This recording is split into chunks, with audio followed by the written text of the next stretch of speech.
Good Morning Business. Business Plan.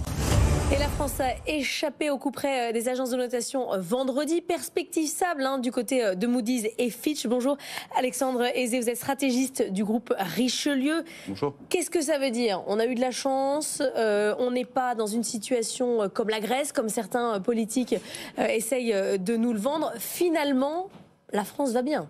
Alors, finalement, la France va bien. Finalement, la France reste dans le même groupe. Évidemment, il y a différents groupes et on reste dans le groupe, on va dire, des meilleurs. On ne peut plus vraiment appeler ça comme ça, mais c'est plutôt le groupe des pays riches qui n'ont pas véritablement de problème sur leur dette. En tout cas, d'un point de vue financier, pour les gérants, ça reste des dettes extrêmement liquides et des dettes qui peuvent être des contreparties. Donc, à l'instar des États-Unis, de la Hollande, de l'Allemagne d'une certaine manière, enfin, en tout cas, la France ne quitte pas ce groupe-là. Et ça, c'est véritablement le plus important. Parce que dans la réalité, sur les marchés obligataires, tout le monde veut acheter de l'Europe et tout le monde veut acheter de la France. Tout le monde veut acheter de l'Europe, tout le monde veut acheter de la France. C'est vrai que petit à petit, les spreads, c'est-à-dire que l'écart de rendement entre l'Allemagne et la France augmente. Il y a quelques années, on était à 20 BP, 0,20%, on est plutôt à 40, maintenant on est plutôt à 60. Donc le risque augmente par rapport à l'Allemagne, mais ça donne une surrémunération avec finalement des ratings qui sont quand même très appréciables. Eh bien, ça attire encore des gérants et ça permet aussi à la dette française de se placer à l'étranger. Qu'est-ce qui pourrait faire justement que notre écart avec l'Allemagne se creuse? Est-ce que ça serait si l'Allemagne se mettait à émettre beaucoup de dettes, à elle-même creuser sa dette? Là, ça changerait quelque chose? Je pense que ça ne changerait pas véritablement, parce que finalement l'Allemagne a encore de la place, mais les conditions économiques de l'Allemagne, la construction même de sa croissance économique est mise à mal. Ce qui pourrait véritablement changer pour la France, et d'ailleurs dans les rapports des agences de notation, c'est assez clair, c'est un choc, une guerre en Ukraine beaucoup plus importante, avec une croissance, une confiance qui baisse fortement. Le sujet, donc des risques exogènes. C'est des risques exogènes. Le problème, on l'a vu il y a quelques années avec l'Irlande, la Grèce, c'est que quand vous avez des montants de dette par PIB aussi importants, en fait, vous êtes totalement dépendant du montant d'intérêt que vous allez verser. C'est-à-dire que si les taux montent, il y a un effet auto-réalisateur sur la véracité de votre dette et le remboursement potentiel. Donc c'est ça, c'est ce mécanisme, ce cercle vicieux dans lequel, à un moment, ce ne sera pas tout de suite, mais la France ou d'autres pays peuvent rentrer. Wilfried Galland nous a rejoint parce que nous sommes lundi de Montpensier Finance. Wilfried, à un moment, quand les intérêts de vos dettes, ça coûte plus cher que le budget de l'éducation nationale, c'est là où ça commence à être un peu lourd. C'est sûr que c'est le véritable poids. Je suis totalement d'accord avec ce qui vient d'être dit par Alexandre. En fait, le véritable sujet, c'est est-ce que la confiance est toujours là de la part des investisseurs, la confiance à la fois dans la liquidité et dans la stabilité de la dette française. Et effectivement, le véritable risque, c'est un risque de choc, soit politique, soit économique. Donc les chocs économiques, on en a parlé. Et là où les investisseurs sont aussi assez attentifs, et là où ça pourrait se creuser un peu en termes d'écart avec l'Allemagne, c'est si on avait un doute sur la volonté politique de la France de rester, en fait, un élève médiocre mais respectueux de la zone euro. Bon élève, on n'y croit plus du tout, mais en tout cas quelqu'un qui respecte les règles.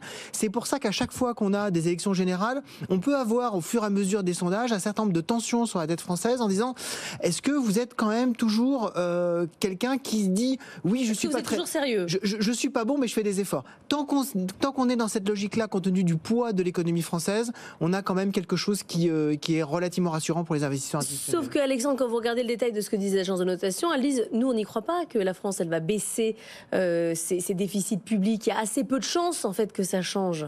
Alors, il y a aussi peut-être une erreur de rhétorique, c'est-à-dire qu'on parle de la France, on parle pas, enfin en tout cas Moody's par exemple parle des agents économiques. Effectivement, il parle de l'État où là il n'y croit pas, mais il parle d'autres agents économiques.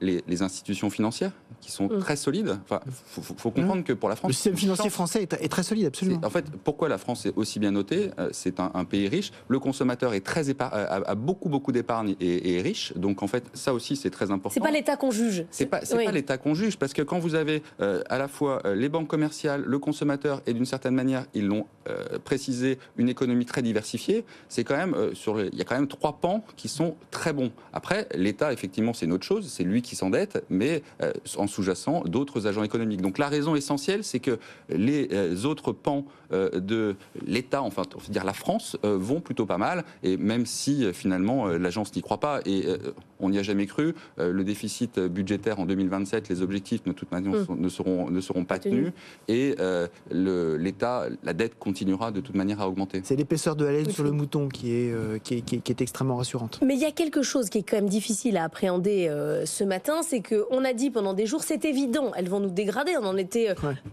convaincus, on disait au moins une perspective négative, et ce matin on dit alors, soit on a mal jugé la France, soit les agences de notation ne servent à rien parce qu'on espérait qu'elles nous dégradent. Il y a un sentiment un petit peu bizarre. Mais je pense que, comme l'a souligné Alexandre, en fait, les agences de notation évaluent sur énormément de critères. Nous, on est focalisé sur est-ce qu'on est en train de creuser la dette, le déficit et les intérêts. Les agences de notation ont une vision qui effectivement est plus large que ça. Et en plus, les agences de notation toujours nous comparent vis-à-vis d'autres.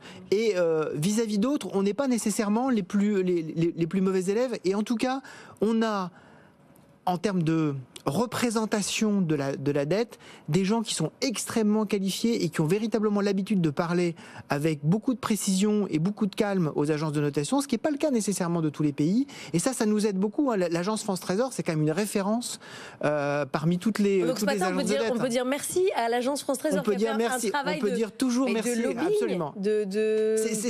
C'est un travail en fait en permanence d'explication de ce qu'est la dette française. Pourquoi est-ce que la dette française reste toujours un actif de grande qualité? Et ça, ils sont extrêmement bons pour l'expliquer, et ils ont des relations qui sont en plus des relations de longue date et extrêmement solides avec les agences de notation. Alexandre, on va parler de la Fed. Beaucoup de gérants utilisent les papiers de France Trésor qui sont d'une très très bonne qualité. Bon, c'est un hommage à France Trésor ce matin.